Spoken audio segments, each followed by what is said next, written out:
Personne ne viendra vous sauver. Il n'y a pas de miracle. Il n'y a pas de raccourci. Ce monde appartient à ceux qui osent l'impossible, à ceux qui ne plient pas face à la douleur, à ceux qui avancent même quand tout semble brisé. Pendant que vous cherchez des excuses, d'autres forcent leur destin. Pendant que vous doutez, d'autres accomplissent l'impensable. Le plus grand ennemi, ce n'est pas l'extérieur. Ce n'est pas la société, vos parents ou vos circonstances. C'est cette voix en vous qui vous dit que c'est trop tard, trop dur, trop loin. Cette voix qui vous persuade de rester là où vous êtes, dans l'inconfort familier de vos limitations. Et tant que vous l'écoutez, vous serez prisonnier d'un mensonge. Le mensonge que vous n'êtes pas capable de plus. Alors que la vérité, brutale et pure, c'est que vous êtes capable d'accomplir l'impossible. Mais seulement si vous êtes prêt à tout affronter, à tout remettre en question, et surtout, à ne jamais fuir la réalité. Vous en avez marre d'être invisible, marre de faire des efforts sans résultat, marre de vous battre pour un monde qui ne vous récompense pas. Vous avez eu des rêves, et la vie vous les a arrachés un à un. Chaque défaite a creusé un peu plus profondément le doute en vous. Vous êtes fatigué. Vous avez l'impression d'avoir donné tout ce que vous aviez pour n'obtenir que silence et rejet. Les autres avancent pendant que vous stagnez. Ils réussissent pendant que vous vous demandez si vous avez seulement encore une chance. Vous êtes seul. Vous avez crié en silence. Vous avez espéré un signe, un mentor, une issue. Mais rien ne vient. Vous vous sentez trahi par le monde, et peut-être même par vous-même. Vous avez l'impression d'être né pour plus grand, mais vous êtes enfermé dans une existence étroite, dominée par les regrets, la frustration et une profonde sensation d'inachevé. Et pourtant, une petite flamme continue de brûler. Une lueur, aussi minuscule soit-elle, qui refuse de s'éteindre. Épictète naquit esclave. Il n'avait aucun droit. Pas même celui de se plaindre. Frappé, humilié, brisé physiquement, il aurait pu se laisser consumer par la colère ou la victimisation. Mais il a fait un choix. Il a décidé que personne ne lui volerait sa paix intérieure. Il a compris que la seule vraie liberté réside dans notre esprit. À force de persévérance et de sagesse, il est devenu philosophe, maître de lui-même, et plus tard, maître des autres. De ses souffrances, il a extrait une force inébranlable. Il a écrit, ou plutôt dicté, des pensées qui résonnent encore des siècles plus tard. Il disait « N'attends pas que les événements arrivent comme tu le veux.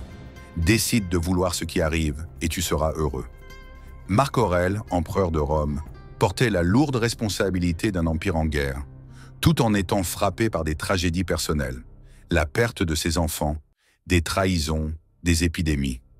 Pourtant, chaque soir, il écrivait dans son journal des mots de calme, de force, de résilience. Il ne cherchait pas à changer le monde, mais à changer sa façon de l'affronter. Ces hommes ont traversé l'enfer. Mais au lieu d'en sortir brisés, ils en sont sortis transcendés. Pourquoi? Parce qu'ils ont compris que l'impossible n'est qu'un mot que l'on donne à ce qu'on n'a pas encore osé affronter.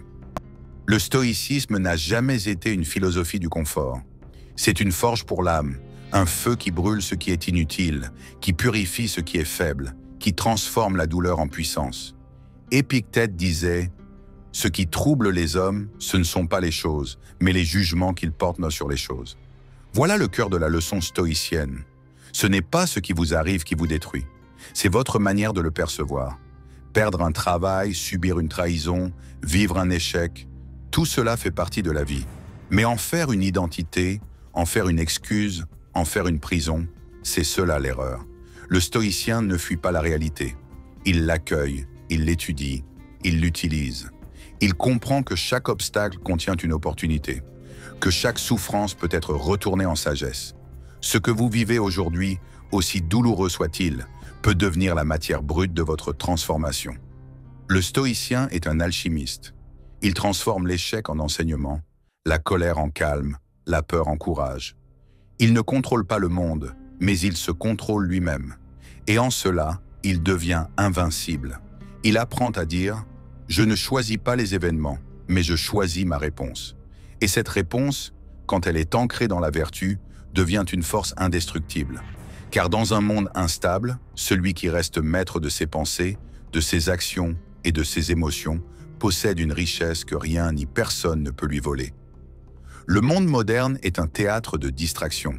Chaque jour, vous êtes bombardé de notifications, de comparaisons, d'injonctions à être plus riche, plus beau, plus performant. Les réseaux sociaux créent des illusions de perfection pendant que vous luttez avec vos propres imperfections. Vous vous sentez en retard, constamment. Comme si tout le monde allait plus vite, vivait mieux, brillait plus. Ce stress constant est une maladie silencieuse.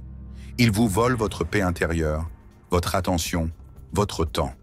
Il vous rend esclave de l'image et vous déconnecte de l'essentiel. Le stoïcisme, aujourd'hui plus que jamais, est une arme de libération. Il vous apprend à filtrer l'important de l'inutile, à éteindre le bruit pour écouter la voix intérieure, à sortir du cercle vicieux de la comparaison pour entrer dans la quête personnelle de vertu. Dans un monde où tout pousse à réagir, le stoïcien choisit la maîtrise. Dans un monde d'émotions brutes, il choisit la clarté. Dans un monde d'ego, il choisit l'humilité. Le stoïcisme n'est pas une relique antique, c'est une technologie mentale, un système de pensée capable de vous rendre libre dans un monde qui vous enchaîne. Il vous offre un chemin pour avancer sans vous perdre, pour progresser sans vous vendre, pour devenir solide, ancré, lumineux, malgré la tempête. Imaginez un instant ce que vous pourriez devenir si vous cessiez d'attendre l'approbation des autres. Imaginez ce que vous pourriez accomplir si vous arrêtiez de douter de vous-même à chaque obstacle. Imaginez ce que votre vie deviendrait si, au lieu de vous plaindre, vous vous leviez, si vous affrontiez vos peurs, si vous acceptiez de souffrir pour vous élever. Le stoïcisme n'est pas là pour vous consoler, il est là pour vous réveiller, pour vous secouer, pour vous rappeler que vous avez en vous une puissance infinie, une énergie brute que vous avez simplement oubliée. Vous n'êtes pas venu ici pour survivre, vous êtes venu ici pour triompher, pas contre les autres, mais contre vos propres limites, contre vos anciennes croyances, contre cette version de vous-même qui se contente du minimum.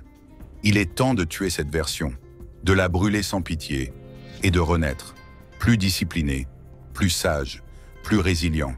Le monde ne vous fera pas de cadeaux, mais il respecte ceux qui marchent avec un feu intérieur, ceux qui ne demandent pas la permission d'exister pleinement, ceux qui, chaque jour, choisissent la voie difficile, mais droite. Alors aujourd'hui, pose une pierre, peut-être minuscule mais réelle, une action, une décision, un geste, et demain, recommence. Et le jour suivant, encore, jusqu'à ce que tu regardes en arrière et que tu comprennes « J'ai accompli ce que je croyais impossible ». Parce que j'ai cessé de fuir, parce que j'ai appris à penser comme un stoïcien, parce que j'ai choisi de devenir invincible, non pas par la force brute, mais par la force intérieure. C'est ici que commence ta vraie liberté. Pas demain, maintenant.